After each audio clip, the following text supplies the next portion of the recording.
Las peores ciudades para vivir son Ecatepec, Tehuacán, Otón Puente Blanco, Victoria y Puebla, de acuerdo al estudio Ciudades Más Habitables 2019, realizado por Gabinete de Comunicación Estratégica.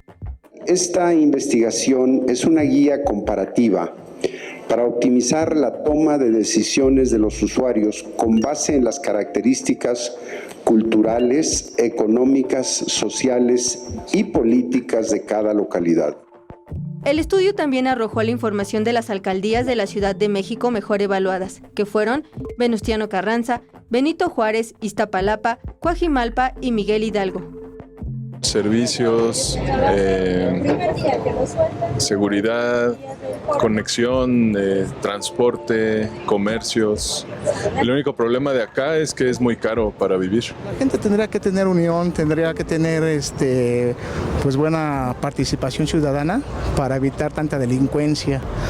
Que la gente sea unida para tener, pues no sé, de alguna manera buenas ideas y buenos principios para ser cada vez mejores personas.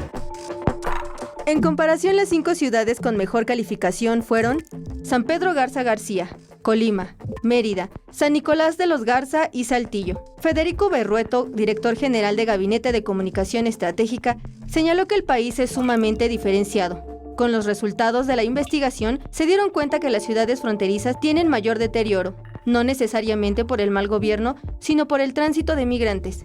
Resaltó que los valores más bajos que reporta el estudio se tuvieron de la zona metropolitana de la Ciudad de México. Tanto las alcaldías como los municipios conurbados, Ecatepec, Chimalhuacán, si vieron ustedes, en los reportes reiteradamente nos dan números muy bajos. Y esto tiene que ver pues, con las condiciones de vida que está teniendo la población en esos lugares. Sin duda, la inseguridad es un problema.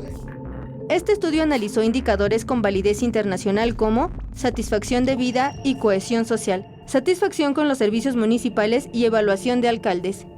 Con imágenes de Andrés Brito, Mariana Sánchez, 21 Noticias.